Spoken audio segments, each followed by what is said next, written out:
Hello friends, welcome to my YouTube channel Nothing Lasts But Eternity. This is your faceless friend.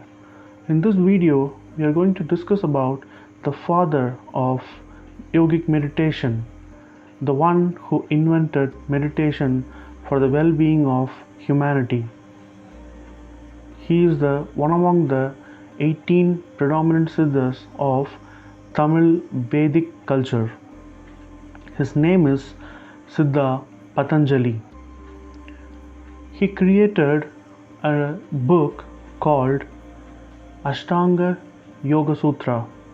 Ashtanga means 8 stages. So he postulated 8 stages in order to attain meditation. Before talking about the Ashtanga Yoga Sutra that Patanjali has written, let's talk about some interesting stories about the Siddha. The Patanjali Siddha was believed to be an incarnation of king of snakes Adishesha. So Patanjali was a person who was a half human and half snake.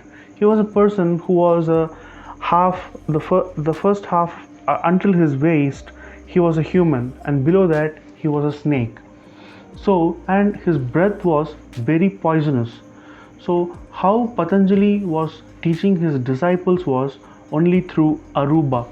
Aruba means virtual. So in today's world we are talking about virtual reality, but even in the ancient times there were siddhas who were able to make their presence virtually.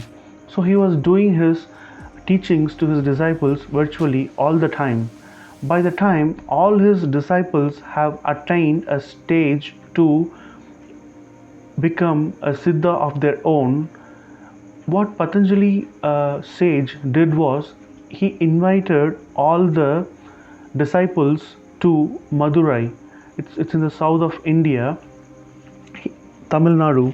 He invited his disciples and to a sanctum, to a temple in Madurai, and what he did is he covered himself with a screen so that the poisonous breath of him will not escape through the screen, and he wanted to appear in front of his disciples and give the diksha to them. It's like a ceremony that says that okay, you become a siddha now, you can practice your siddha culture from now on. So he was doing that.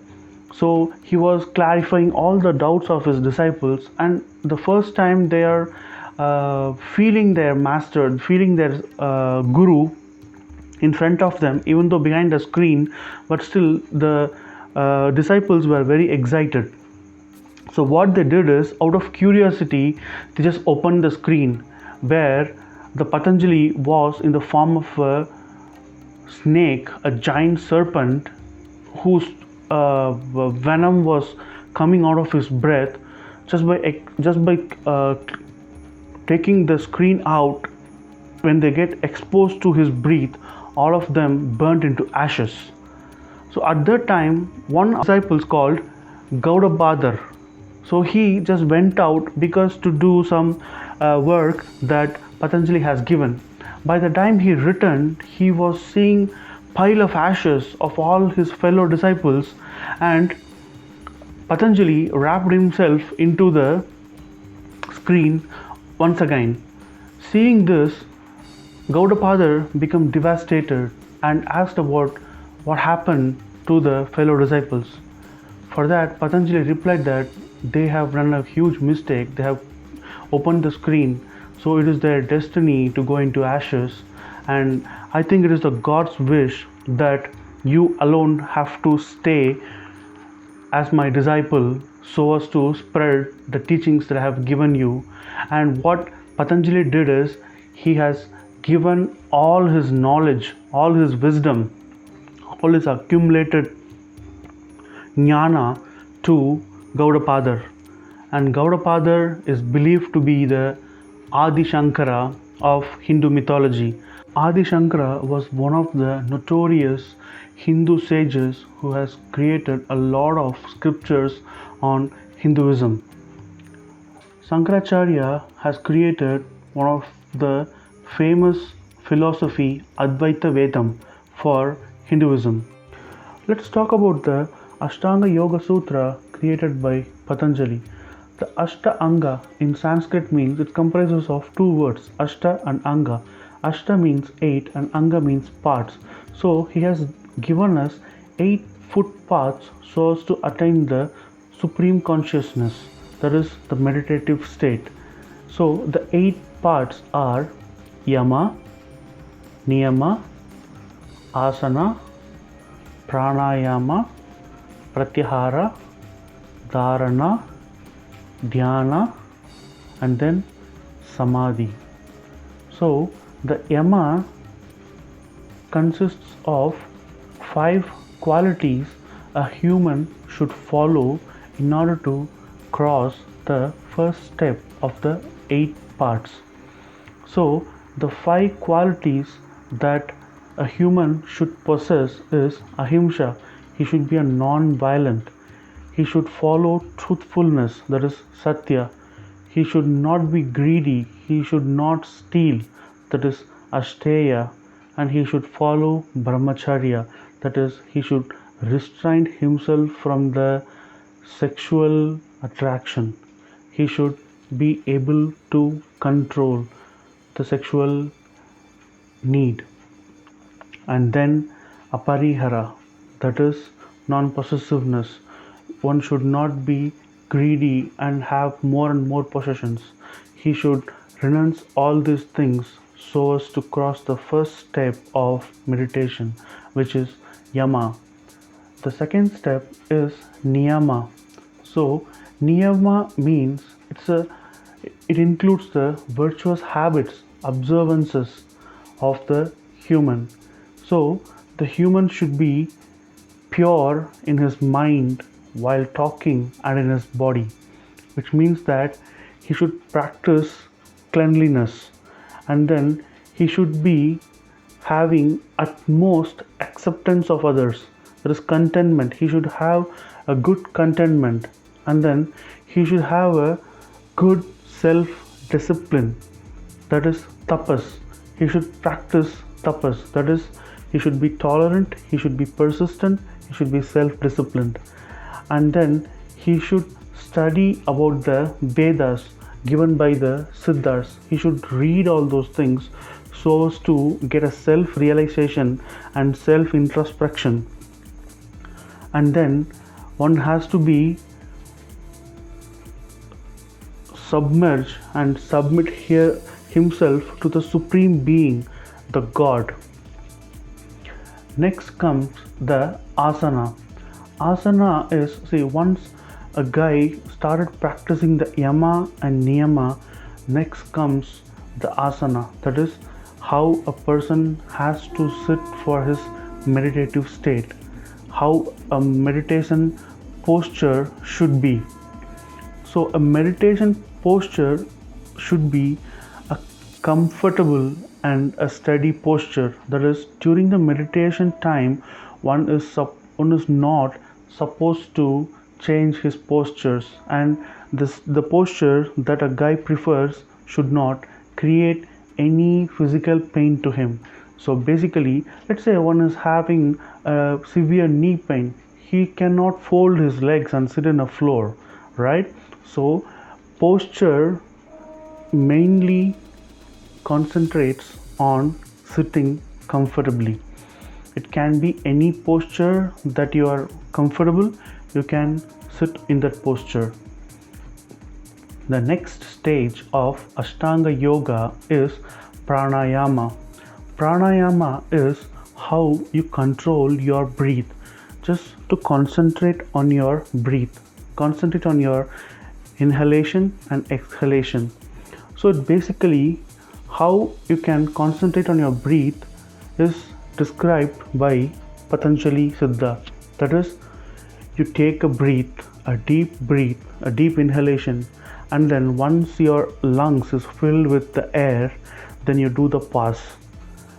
You don't exhale immediately.